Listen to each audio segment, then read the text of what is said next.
안녕하세요. 오늘은 48번째 책을 소개하도록 하겠습니다. 오늘의 책은 오스왈드 챔버슨의 하나님께 인정받는 사역자라고 하는 책인데요.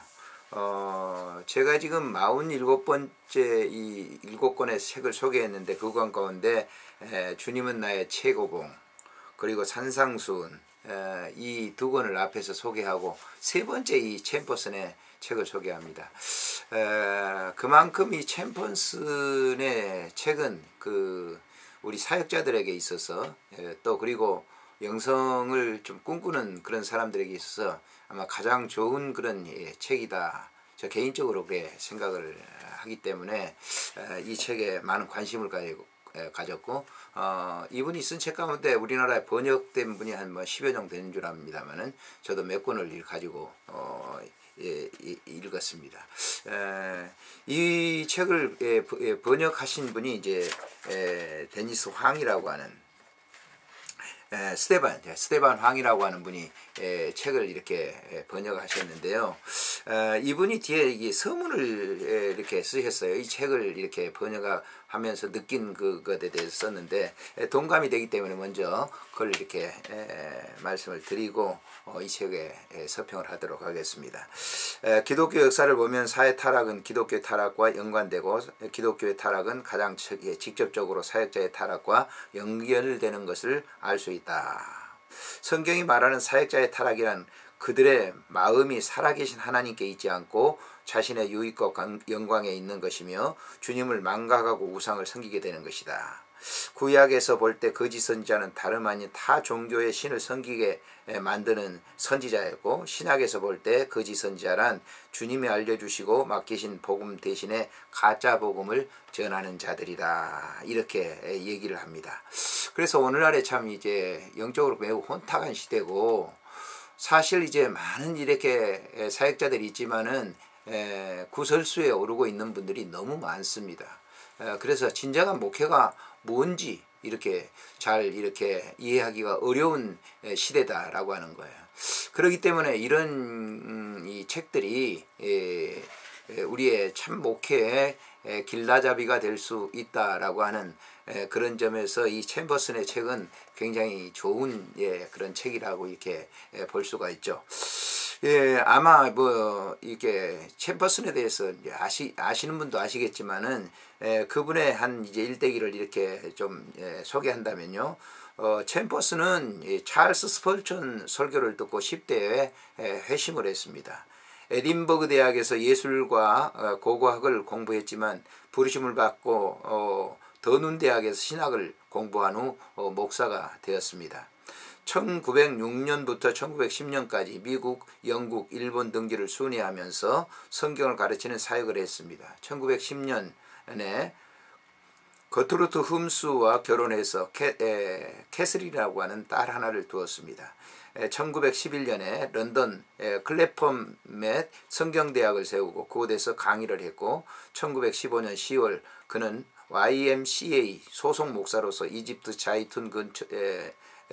자이툰으로 가서 그곳에 주둔해 있던 호주와 뉴질랜드 군대를 위해 목회 사역을 하다가 맹장이 파열되어 수술을 받은 후에 1917년 11월 15일에 소천을 하게 됐는데요. 그는 43세의 젊은 나이에 소천했지만 그가 기독교 역사에 남긴 흔적은 실로 놀랍다 아니할 수가 없습니다.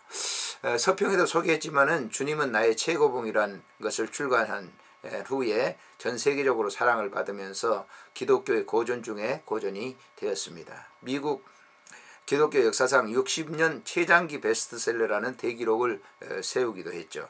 얼마 전 미국의 크리스천을 대상으로 설문조사를 해서 향후 100년 후에도 책꽂이에 꽂혀있을 책 3권을 소개한다고 하면 바로 이 책이 주님은 나의 최고봉이라고 하는 책일 것이다 라고 얘기합니다. 주님이 이렇게 하나님께 인정받는 이 사역자의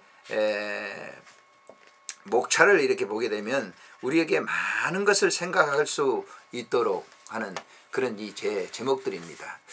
제1장에는 사역자란 누군가, 과연 이 사역하는 사람들이 어떤 사람이어야 되는가 하는 문제를 주제로 다루고 있죠. 사역자의 기본적인 자격은 어떻게 해야 되는가. 3장에는 사역자의 영적인 삶은 어떻게 살아야 될 것인가 라고 하는 것에 답을 주고 있고요. 4장에서는 사역자와 말씀, 성경과 사역자의 그 관계에 대해서, 5장에서는 사역자의 바른 방향, 우리가 이 사역의 바른 방향을 알지 못한다고 하면 마치 나침판이 없는 그 항해와 같은 것이라고 볼 수가 있죠. 6장에는 배우는 학생이 되라. 항상 사역자도 완전한 건 아닙니다. 사역자도 끝까지 사역을 마치는 그때까지 계속 배우는 자세가 굉장히 중요하죠. 방재일 목사님 같은 경우는 이제 104세에 돌아가셨습니다만은 그분이 100세 때 어느 신문 기자와 인터뷰하는 걸 보니까 끊임없이 자기는 당신은 배우고 있다라고 하는, 참 머리가 숙여졌습니다.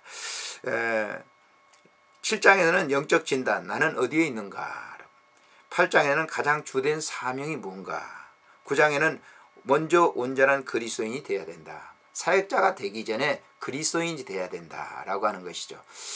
총신대학에 보면은 신자가 되라라고 하는 것이 있습니다. 먼저 그리스도인이 되어야 되죠. 목사 되기 전에 그리스도인이 먼저 되어야 된다라고 하는 거예요.